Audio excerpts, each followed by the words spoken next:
Hello, welcome to McBoss Capital channel. My name is Michael Chu. This is week ending September 13, 2024. I guess it was Friday the 13th, but I'm recording this video on Saturday morning here. So if you're new to this channel, if you enjoy this video, please like and subscribe, and feel free to comment, give me your thoughts, what you think happening in the market. And thank you for watching this video. We'll be making another video on some of the top stocks, and it's going to be an interesting one because that video will showcase over 300 stocks that are making new highs on my list. That's about 600 stocks, so that's like more than half of the stocks are making new highs, which I find incredibly very strong, and this rally could have legs. Just because I feel like, when you have growth stocks moving in sync and so many of them doing so well, I feel like I said, this market might have this rally, that just started this week, could have lag. So where we at on let's say Nasdaq here? So we have this 4 weeks down to the August 5th low, and we have that strong rebound. We came back up, and we kind of went above the 10-week moving average. And you can see right here, we went above it, but then we fell apart again after that. So this is a weekly chart, and then you can see we came down here and we kind of test like around this level right here, and then we bounce back. And look at this week, just this recent week, like the range are not only did it recover, but you can see actually came back above, right, the previous week's high, and also we clear the red line, which is the 10-week moving average. So that tells me a lot that this, again, it's just showing incredible strength.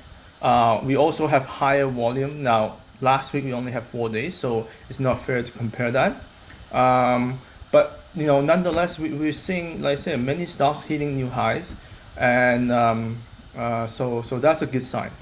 So let's just jump to my notes before we dive into more charts. So again, we're seeing this new powerful rally started, but in general, September, right? First week we saw how brutal that was, and then this week we saw how fast it can recover. So the volatility is incredibly high. If you're a short-term trader, you probably it's pretty hard to stomach this because you see 4 or 5 days down really hard, and then now you see 4 or 5 days down up really really good. So in general, this month September usually doesn't equate to a high percentage gain, because it is considered the worst month of the year in based on many historical years. So at the end of the month, we might net neutral 0%, around that number, but in between we're going to see, like I say, a lot of volatility up, back and forth. So with the Fed meeting coming up this Wednesday, who knows what will happen, whether the Fed thinks the market is deteriorating in terms of the economy, or whether it's still very stable. Numbers so far have shown GDP numbers, even though the unemployment numbers slowing down, but the G number is still pretty strong. I believe it's closer to 2.5 or 3%. And then, like I said, the job numbers, last time we saw it decrease to 146,000 or something like that. But overall, it's still not too bad, right? But who knows, things could get worse from here, and that's what the market has been worrying about lately, right? Whether we are still having a nice soft landing and the Fed is still in control of the economy, or whether we are kind of having this problem where things could accelerate downward, and then the Fed lost control of it, and that's when things could get worse, right? So no one really knows, but so far, like I say, this week has shown a lot of strength, and we'll look at more of that strength in different sectors as well, not just stocks, but even like in semiconductor, it recovered more than the week before as well. So that is a very good sign for growth stocks, right? So yeah, we have the inflation number on Wednesday. It did open weak, and I think that day shake out a lot of people in the morning because the CPI came out and it was a little bit higher, right, 0.3%, and then compared to 0.2%, but this 12 months core CPI is still held at 3.2%, so that one is expected. But again, there's this notion whether the Fed will cut half a point. There is a lot of economists asking for that. Based on some of the economists I listen on CNBC, they want to see half a point cut. But again, more likely the Fed will only cut a quarter point, right? So, and then you have to wonder what happens if they do cut half a point. Does that mean the market will take it as a notion of much worse economy coming, and that could be a problem, right? So, but on the same time, having a half point cut could also mean that a faster recovery, because if things are going down, that means that if they're cutting much faster, it will help the economies quite faster, right? So I'm sure, like I said, short term, September and even October, possibly we still see lots of volatility, and as we go through all this economic data to make sure that hey, things aren't, whether they're still getting worse or whether they're going to stabilize, and like I said, the goal is to hope for a nice soft landing, and not have a recession, right? All right, so market index fought back, like I said, the biggest comeback, single day comeback in nearly 2 years. That says something about Wednesday. You can see S&P was down 1.6 at its session low, but it closed 1.1%, right, higher. So that's a 2.7% swing. And then you see Nasdaq erased a 1.4% drop and closed 2.2% higher. So that's a 3.6% swing. And then we have Dow Jones, 0.3% rose, but before it wiped out the 1.8% decline. So for all three index, it was the largest intraday comeback since October 13, 2022. So pretty much near the lows before the bear market, right? So yeah, this is amazing strength from my point of view. Like technical strength is very strong right now. So yeah, it is actually the day of the market make a bottom that day, which ended the 2002 bear market. So that is the same day where it make that recovery. So yeah, so that tells you another, when we do have reversals, they're usually strong indicators, especially if it's a strong reversal. Usually that is a strong indicator of a bottom. So we'll look at the chart again in a second here. Yeah, volume also went up quite a bit. 6 billion shares on the Nasdaq. That is the most since August 5th. So obviously August 5th was the yen carry trade, debacle there, and yeah. And so IBD after Wednesday, they raised the exposure from the allocation of 20 to 40% to 40-60%. So they're saying investors can look for buys on breakouts, or perhaps to even add to existing holdings if they find support at important levels, such as 50-day moving average. So that is a very important line. Whatever stock you're looking at, you need to see how it acts around that day, that moving average, and see whether it bounced strong from there or whether it just weakened out, right? So that's what happened there. And breadth was positive a little bit, 5 to 4 on Nasdaq, 9 to 7 on NYSE. And Thursday, the PPI came out. It was mostly in line with expectations, and PPI was up 1.7% year over year. Its lowest reading in 6 months, so that's good sign. And then it rose 0.2% compared to July. Core PPI rose 3.3% annually and was up 0.3% versus the prior month. So again, here Nasdaq on Thursday regained its critical 50-day moving average, right? Another bullish sign in the wake of last week's heavy losses. So we saw that on the chart earlier. It is now above the 50-day or 10-week moving average. The Dow Jones rose 0.6%, and then S&P gained nearly 0.8%, and Nasdaq gained 1%. So the rally continues Wednesday, Thursday, and Russell also rallied 1.2%. Again, breadth was positive, 3-1 on NYSE, 2-1 on Nasdaq. And then the Nasdaq September 6th distribution day fell off.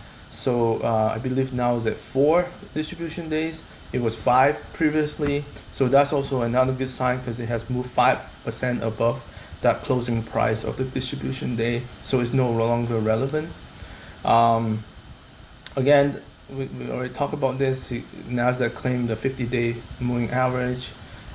So it does that essentially break the downtrend because of the channel line if you draw it. So that's also very good.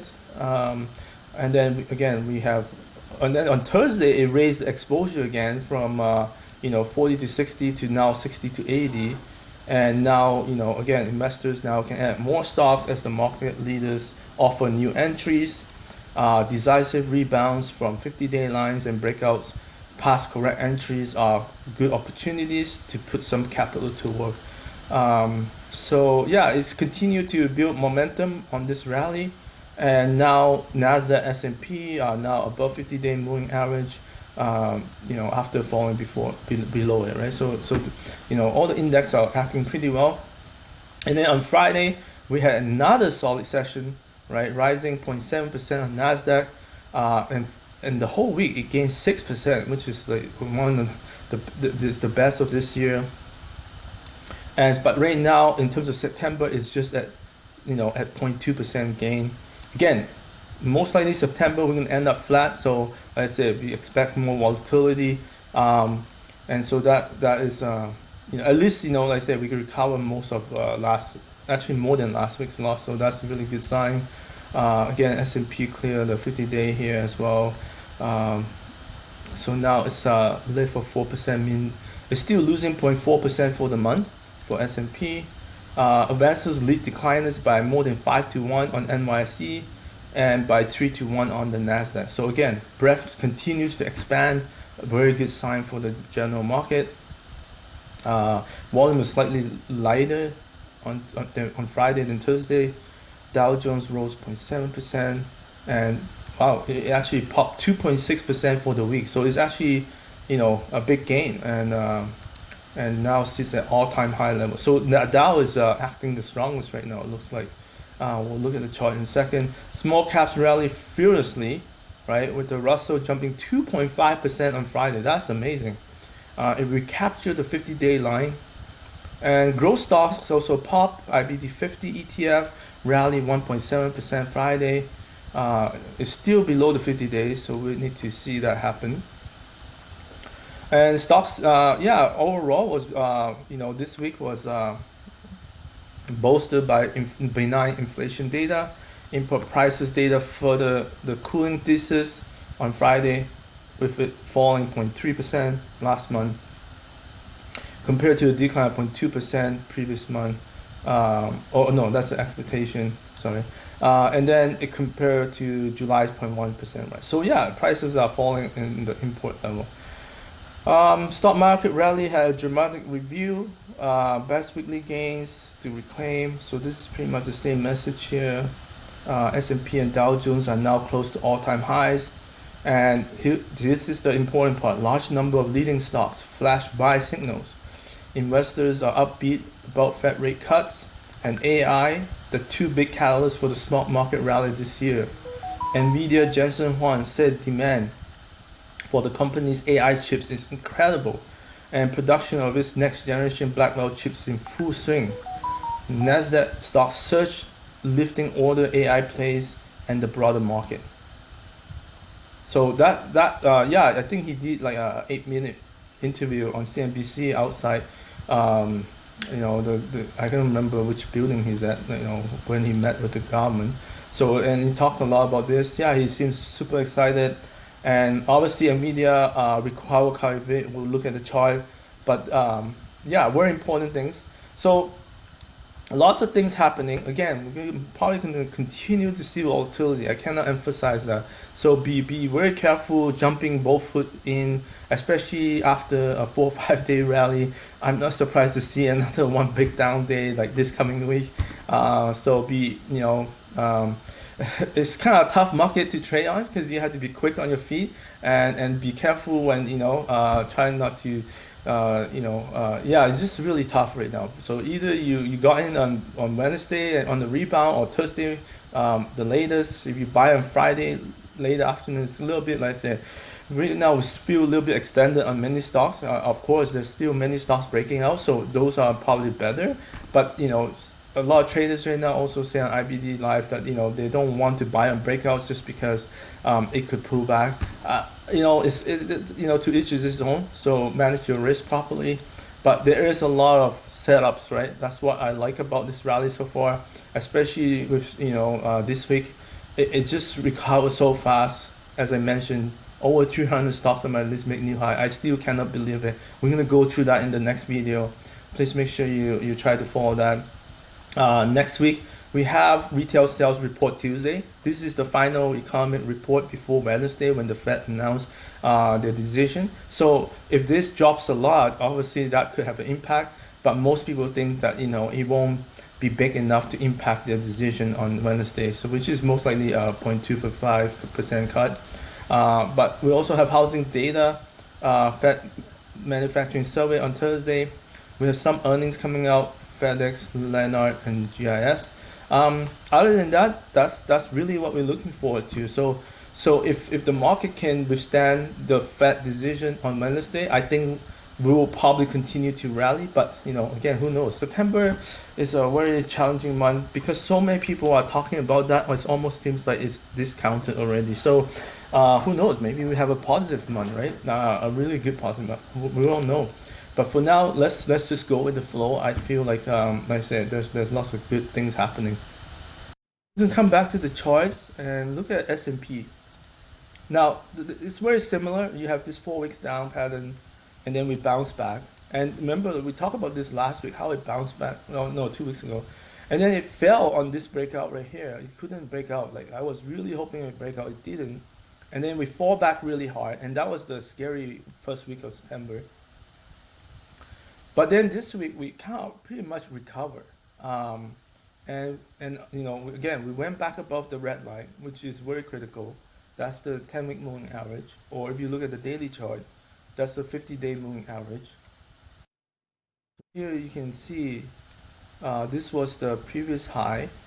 Again, we failed to break out right here, this level, and now we're getting close to both these levels again. So, you know, I don't know if it'll come out again this time. He might do one more test, Okay. Usually like because this time we failed this right here. We failed both all the moving average short term. So this time you can see right now we're coming back up. This is the slope of the moving average right now. And it might come back and test this one more time before it bounce. So that wouldn't be surprising. And so that could happen, right? Especially knowing the Fed meeting is coming up, most likely, most people won't make big decisions until that day, or at least the day after. So, so perhaps the initial reaction on Wednesday again, usually is very volatile. So after the Fed meeting, unless it's very clear cut, and even then it's not clear cut. It's like the last hour can change drastically. So maybe yeah, I don't know what to think of it. Like usually, because Thursday could be the day after the Fed meeting. Thursday could be a very opposite day of what happened in the Wednesday afternoon. So like I said, I usually wait at least a little bit more time after to see. Again, listening to the Fed will be important. See what they say, and what you think of it. You know, because again, at the end of the day, the market wants to see a soft landing, and we want to see what Fed thinks, how they're going to handle whatever is going to come You know, if are they prepared to deal with, you know, weaker economic numbers, and how they're going to handle that. And I think that's what the market want to hear, is that, you know, even if they don't make 50-point cut this Wednesday, they are willing to make that cut, or, you know, if things deteriorate, right? And that could help the market quite a bit if they're willing to say that. And you know, so that's important. But ultimately, you know, I do say, you know, like I said, short term. That's why September, October is not a good time to be like very aggressive, because like I say, not only the volatility, but like I say, I think this period of time, next 2 months, we want to see how this economy numbers play out. Are the job numbers, you know, going to stabilize? Because we have seen job numbers keep going down, and so we want to see it stabilize, right? Even a month or two, that will be a really good thing for the market. Um, you know, but if it keep going down fast, that's the thing that I think the market is worried about. And maybe there's nothing we can do. Maybe this is gonna happen. Maybe you know, the economy is just gonna go down, and we might have a recession next year. And the market is just playing out this last, you know, little bit of run here, and that'll be it. You know, by the end of the year, maybe early next year, we go into recession. I don't know, like. But we have to prepare for all cases. Right now, like I said, we have a really strong rally, and we want to focus on that. You know, and who knows how long this will last? Maybe we break out, and like I said, it'll be volatile, but maybe it'll still work, and it can still make some good trades here. And then after that, maybe this is it. Because like I think some people compare like '07, I believe, '07 summertime, similar to time like this right now, where they have the last, I think between like August and no, October or something like that. They had a 2.5 month rally, but it was a very strong rally. And then before the final top in November, 2007. Uh, and this could happen. We could have a really strong 2 month rally before the top. Like we don't know what the scenario, how the scenario is going to play out. Obviously, yeah. So that I don't know. That's nothing I can do. There's a prediction. I'm not here to predict. So just follow the market. And that's this time. Like I say, we want to see this breakout happen this time. Um, you know, we fell once here, and this time maybe it'll work, but like it wouldn't work like with flying color. It probably just, like I said, we'll test the 10-day short-term moving average one more time before it bounces. And if it does fail this again, then it could come back down this way. Um, so I don't know. Anything is a possibility right now, and I think that's something we have to be careful. But the individual stocks are showing more strength. Then you know, at least the growth stocks, some of them, than the index. So which is a good sign.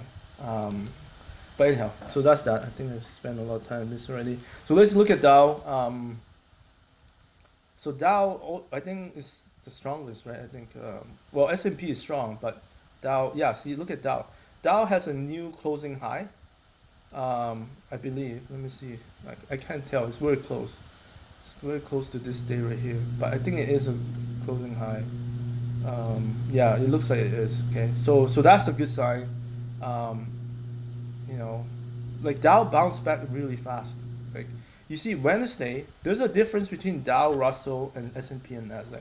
Dow and Russell make a new low here, short-term low here on Wednesday, but yet it bounced, you know, to the high the fastest, and that's because Dow correct, you know, not as much, right? Now let's just jump to Russell right now as well. Well, you can see also Wednesday they make a new low on Russell, and again look at this sharp bounce, and yeah, especially Friday we talk about this, like it went up 2.5%, way a lot more than the others, right? But again, that's because this one has been underperforming, and therefore the bounce is a lot stronger. So you see, we are nowhere near the highs here, so we still quite far away. But the bounce is definitely a good thing. It shows that, you know, this rally may have legs, and again, this will get challenged here. Um, and so like I said, Russell seems to be at least lagged from the overall perspective, but it has been strong this whole week. Let me see how much gain it has this week here. Um, Here's the Russell on the weekly chart. Now it didn't take so this is another difference. It didn't overtake last week's high, even though it has a huge bounce back from. Right here you can see it even touched the black line, which is the 200 or 40 week, on the weekly chart. But on the daily, it didn't touch it, right? On the weekly, it did. So usually there's a little subtle difference there, but nothing. That doesn't mean much. It's just it's pretty close to touching it on the daily. But let's go back to Dow here. Again, I just want to look at the weekly work compared to previous week. Pretty close. I don't know if it did make a new high, but pretty close. 4149, 41. So it did 4153. So it did make a higher high. So that's very important from a technical perspective, especially close near the top. So that's really strong. So basically, we have S&P, Dow, and Nasdaq all closing at a higher high than previous week. That is a very strong, technical strength. So yeah, so this one S&P too. So let's jump to RSP because that was leading before this recent week down here, and you can see it was making new highs here, and then we came back down, and then here again very close. I don't know if it did make a new high, 175.40, 175.34. So it didn't, but after hours, I don't know if this is correct. Look at after hours, it's up. So I don't know. But anyhow, it's very close to it, to making a higher high. And also RSP, look at the daily chart. This is equal with S&P, which signified, without using weighting, every 500 stocks in that list, so the whole 500 stocks. And you can see we also have a new closing high. So we didn't make a new high, but we make a new closing high. So that's also another good sign. See, look at that. So that's the all-time high right there, closing high. So that's another good sign. Yeah. So far all the indexes are showing strength. And then the last one is mid cap. So this one, similar to Russell, is coming back up really fast, but it's still kind of near the middle of the range. Yeah. So Russell and mid caps are a little bit weaker, but the other three index, the major index, those three are doing pretty good. So that's from that perspective. Let's jump to IBD 50, just to see how it's doing now. So this is the IBD 50 growth stocks. It hasn't performed well, you can see, right? Like this recent correction has been pretty tough on them. And we talk about this, how the handle was like in the lower half of this base, and it just doesn't have much power, right? So, and then here we did have a very strong bounce. Now we're hitting this 50-day line, so that will be critical, especially we know we fell here. We want to see if it can pass here this time. If it does, that'll be a really good sign. Then it gives it a lot more room to run. And who knows, like sometimes the indexes are so strong right now, like Dow, S&P, and Nasdaq. But sometimes, those index could pause, meaning they don't drop much next week. It might just like flatten out, but then the growth stocks could run here, So we'll see. We'll see if that happens. That's what I'm hoping for. Like at the end of the day, I am trading growth stocks. I'm not trading the index, so it's more important that the growth stocks move than the index, right? But so that's something I'm watching more closely. But generally they do move in the same direction. It's just a matter of how much compared from the stock to the index. So this is IB 50. So yeah, let's look at the consumer inflation on the chart here from IBD Investors Business Daily newspaper. August CPI rose 0.2%. So you can see right here, the blue color here, CPI on August 0.2, and then the core CPI is close to 0.3%. And then overall customer inflation slowed to 2.5%. So this is right here, consumer inflation slowed versus a year earlier, which is 2.9%. So yeah, and then we have core inflation held at 3.2%. Yeah. So this is the green line right here. So a little bit higher still, but overall you can see the trend is all going down, and so that's why the Fed probably has, they already talked about, that the inflation number is not as, it's still important, but probably the unemployment numbers are more important now, the labor market stuff. So yeah, so that one will have more impact. And then again, consumer sales will be important too. So that will be solid because that ultimately 70% of the economy is consumer based. So that will also come in important on Tuesday when they see how that goes. This is also an IBD newspaper. Here's the S&P 500. So this is IBD's accumulation distribution rating, C minus. You go from A to E, E being the worst, and Nasdaq is like D. So it was E before, it has improved. And here's the index, and then here's the advanced decline line. And you can see on Friday we have 1,958 stocks up versus 357 stocks down. So that's like a 5-to-1 ratio, right? So, and you can see it making new high as well. So this is really healthy right now, S&P 500. And we saw earlier that even the equal weight is even also healthy because this line represents all the stocks. So it's not based on weighting. So that's why this is important. And like I said, RSP is also equal weight. So that's also represent all the stocks. So that also healthy. And then Nasdaq did jump quite a bit. You can see Wednesday to Thursday to Friday. Thursday and Friday was really huge jump. 2688 on Friday, stocks up. 829 stocks down on Friday. So that's a 3-to-1 ratio. So again, Nasdaq have been performing very weak this whole year in terms of the overall all the stocks. And now we're starting to come back to the higher channel line here. So we'll see if it actually can come out, because that is the key. If that breaks out here, that will be really good sign for tech stocks. But like I said, right now S&P, in general are doing a lot better. So I would focus more in every sector actually, not just tech. So that's a good sign. To recap, IBD's rate, like their signal, it was under pressure before Monday, Tuesday, turned into 30% allocation, and then we have uptrend resume on 40 to 60% on Wednesday, and then they raise it on Thursday again 60 to 80%.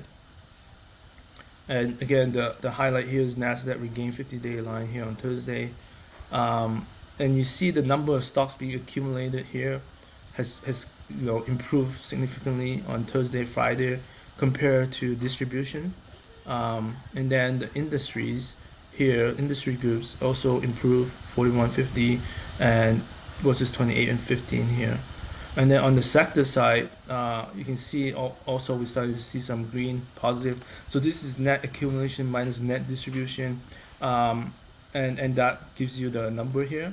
And we're now seeing more accumulation on the number of stocks compared to distribution on tech, retail, industrials, health, and then even some commodities and financials actually jumped quite a bit here, 43, and retail also jumped quite a bit, 42. So those are the two strongest areas right now. Yeah, we're going to look at the spider sectors just to get a sense of where all the sectors are. So here you have technology. It's above the 50-day line now, which is the red line, and it's acting well. Now we have 5 days now, right? Positive. At some point it'll stop. Here we have 5, 6, 7, 8 days right here. So right now we have 5. So we'll see if this can continue. But ultimately, you can see this line drawn here, this dashed line. That's where it's gonna break out. So we're still a little bit away from it, and we'll see how if that's gonna happen. Next we have communication service. So this one is closer to the high, so that looks a lot better. So that looking pretty good. Okay.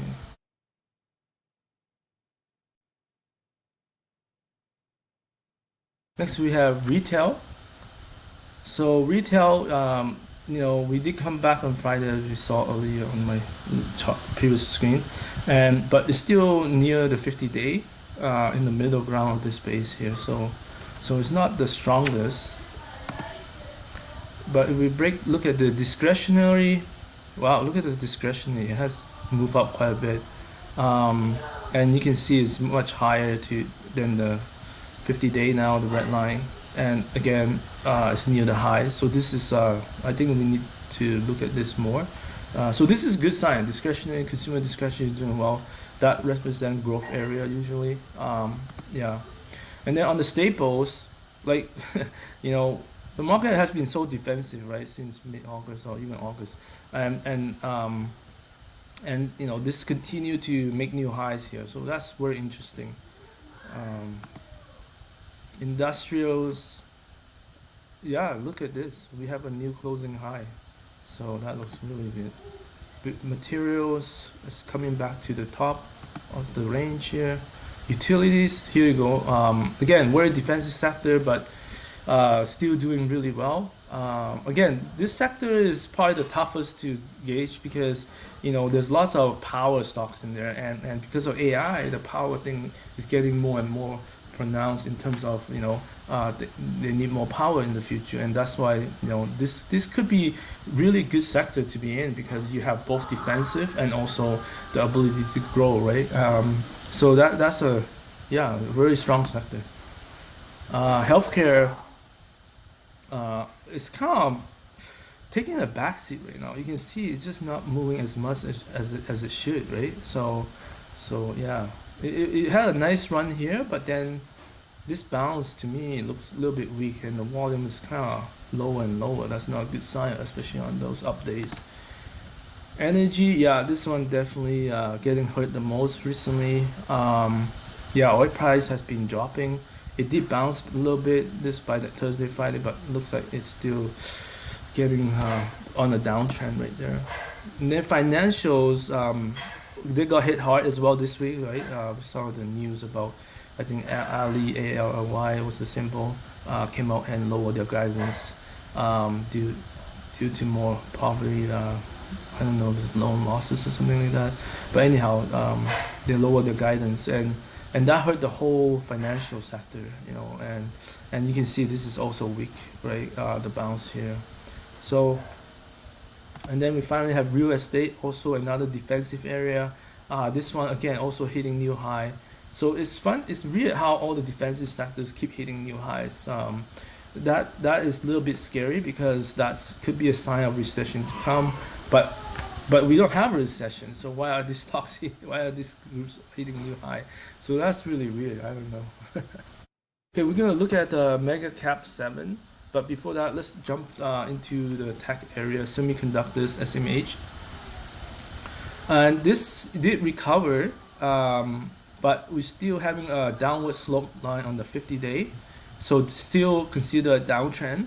Until we pass through this line, it's hard to say whether we have, and then we also have this midpoint right here that we have to surpass as well. So we're still quite a long way. So overall, a lot of the chip stocks has rebound big, but at the same time, you can see based on this chart, a lot of them hasn't as well. So maybe there's more stocks still hasn't performed as well as it should. That's what this chart is telling me. So with that being said, let's just jump to the stronger ones. Let's look at Nvidia. So this one you can see very similar, right? This one's better. You can see because it's above the 50-day line. And if you look at the weekly chart, you can see that you see, like, it's hard to tell probably from your side, but the blue line here range it closed at a higher than previous week, so it did recover pretty much all the losses, plus it make a newer high, higher high than last week. So obviously I don't have to say how phenomenal their fundamental numbers are, but we'll see how this because I feel like Nvidia really does lead the growth market, and so I do pay attention a lot to how the stock perform day to day, because if it does fall, generally most of the other stocks will follow, especially in the tech sector. So we'll see. But Friday was a good day because it basically hold on to the gains that it has from the previous 2-3 days here, and then the selling volume, just no one wants to sell, and it was able to close at the top range. Let's just quickly look at the 5-minute interval. Yeah, it was trading so tight, like it's unbelievable tight for a stock that has been moving quite a bit here. So it looks like there's not many people want to sell, especially when it was down, like right here in the morning. It just didn't really want to go down. That's my sense of it. And then the volume dried up significantly on the sell side. You can see it throughout the intraday. So that's a good sign. And like I said, it hold above the red line here. That's a major defense line, and so I'm optimistic about this right now. But let's jump to another one that did really well was ARM. This one you can see it passed it with no hesitation, the 50-day line, and I don't know if there's news, but it was a big move on Friday. It was almost 6%. Yeah, and you can see this base forming now. It's now back above the red line, so generally most people would buy there. Yeah, again, this is another one that has, like, this next quarter is negative. I don't know why, but then a little bit slowed down after that. Increased it 29 to 33, 36 to 57, 40 to 46. So after this quarter, it seems like it's growing again really well on the earnings side. So that's the number for that one. Another one that did well, Avago. It did reported this week. Is it this week? I can't remember. Let me just double check here. It was last week. Yeah, it came down, but it rebounded really strong this week. So it didn't do well on the earnings. It missed it, but here it seems to rebound. And like I said, this is a strong rebound because it followed through on Friday as well after Thursday's breakout. So that's a really strong sign. Again, another Titan here, 780 billion. And then look at these numbers down here, like 1.11 to 1.39, 1.1 in January to 1.47. Like it's 20 to 30% growth, right, after a single-digit growth previous year. So this is growing faster now. So that's something to watch out for. Another one I like, Taiwan Semiconductor, TSM. You can see it also came above the red line here.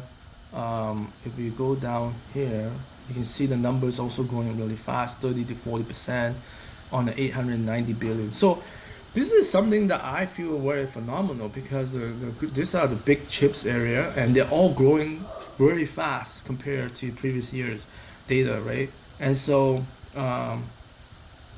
yeah, I mean, I'm excited for that. So let's see how they continue to move forward.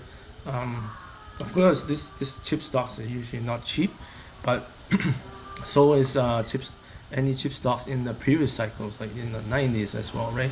They got really high and stuff, so it can go higher than most people think. So anyhow, but the key is that they continue to put out these numbers and continue to beat them, and that will be important. Yeah, and like I said earlier, Jensen Huang did that interview, and this is the next industrial revolution is AI, and so these stocks are going to be the most benefit of them. Let's look at SMCI, a stock that we haven't talked about lately. It has fallen the most, right? 62% even after this week's gain. So that's a huge drop right here. Now, I do want to point out the numbers are still phenomenal going forward. Like, at least based on projection, 343 to 744, that's double. 559 to 816, that's 40%, 46%, 26%, 55%. So the numbers are still phenomenal. We'll see if it will recover. Like, it definitely I mean, it should. I mean, it maybe didn't. Like, I don't know how IBD is. You can see here it says stage 5 right here. That's a very late stage base. Um, I don't know. This should reset. I think this should, after a 60% drop, it should be reset. Pretty much like say all the when you reset, it usually mean like all the short-term sellers are gone, right? And I do feel like maybe it's happening. I don't know. It's trading much tighter. That's number one. You can see the selling volume on Thursday was not there, and then you can see the buying volume came in. Now this is still in a huge major downtrend. Like if you draw a trend line, you can see even the most recent trend line here, channel line. You can see it's still under that. But I don't know. We'll see if it comes out. If it comes out, there's a lot of lines unfortunately to deal with, right? 10, 21 day, and then you have this red line right here. I even have all these other channel lines drawn there. So it still have lots of overhead. But it is moving, and it's trading tight. So let's see. So this is IGV, this representing the software group, and you can see this is a nice cup with handle pattern, and we came back to the handle here. It did kind of close to breakout right here, very close, and so we'll see if it breaks out. And this, like we talked about this previous week as well, this is a long base, and then we failed to break out right here, and now we form this nice cup and handle base, right? So this is a good setup, and there's lots of stocks in this group. We'll talk about some of them in the next video. Make sure you follow that. But we're going to talk about the mega caps here. So let's just jump to it. So Microsoft.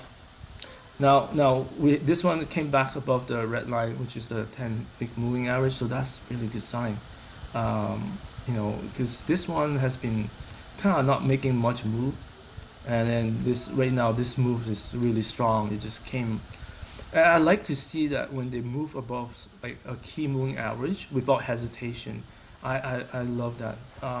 They're not closing at the bottom of the range, they're closing at the top, stuff like that. It just shows the power, right? Especially after a few days of gains, you would think some people are like, oh, short-term traders want to get out because they gain so much in a few days, but it doesn't look like it here. So that's Microsoft. Let's go Meta first, because this is probably one of the best mega cap charts, at least in this group. Again, we have this cup here, this handle, and I like Friday because it started lower. Like I'm pretty sure it started lower, but it closed at the end of the day higher, right? And that's a good sign. That's what I like to see in the chart, is that they have tested the low, and the low looks like it's near the 10-day, and that gives me more confidence. The more time it tests it, the better it is. But eventually they have to keep moving to new highs. So here's the test right here around 10-day, and then it closed near the top. So that's really a good sign that this stock could move towards this high right here. This is the real high right here. So that's probably the major breakout point. Again, very similar chart. It's building a base on base pattern. This is a long setup right now. So when they do break out, usually the longer the setup, when it breaks out, the faster it moves, because most of the short sellers are all gone. So, all right, let's jump to Amazon. So Amazon, look at this, nice jump over the 50-day line and then follow through, right?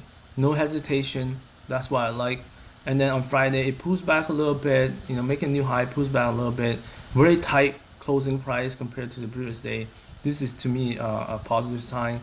Look at the volume on the sell side. There's not much. That's really low, right? And even here, like this right here, you can see the volume is so low. And then it never make a new low right here. So those are good signs as well. So this technically this chart looks perfect right now. Let's jump to Google. Now I know Google, we talk about this trend line is not good, but it has come back, and we still have 50-day downtrend line to face. So this one is the weakest of all, I feel. Yeah, so Apple here, it has been a weak rebound, I find, which is kind of weird, especially after the announcement this week on all their products. Maybe it is underwhelming, and it could be also some sell on the news thing. Um, yeah, so um, yeah, but the funny thing is this: they mentioned ARM will be producing a lot of the chips for their phones, so ARM did well this week. But yeah, Apple didn't do much this week, which is kind of weird. So to me, this is not a good sign because it just couldn't go break out from this downtrend line, and it's just having trouble, right? So I don't like it, the chart right now. Tesla, this one is kind of wedging up a little bit by bit. It does close on the top of the day. Um, I don't like it because I like to see powerful move. Now, so the best I could take this right now is neutral. And also I don't like it because the volume is kind of low on the buy side, especially when we have a few good days. It's just not moving as strong as I hope it should. Um, Anyhow, yeah, so that's where I am with that. Yeah. So there is a couple of groups, like I say, the equal weight S&P is doing really well, and we will see that on the next video. Make sure you follow that. We're going to see a wide variety of sectors and industry groups doing well. So it's not just one area or two area or three areas. But with that being said, there is a few standout. One is gold. So I do want to highlight here gold. Let me just go to GLD. Here's gold shares here, seeking the price of gold bullion. So gold did make a new high this week, I'm pretty sure. I can't remember the number, 25 something. It's close to 2600, I believe. And so, but yeah, you can see the gold bullion ETF here. Thursday, Friday, the volume just shot up. So Thursday morning would be the latest you could get in, because otherwise you're now buying pretty extended now. But so that's gold. We'll look at some. I don't have many gold stocks on my list because they're just coming too late. But they're doing well. We'll look at some in the next video. And then the other area, I think a lot of people follow is the home builders group as well.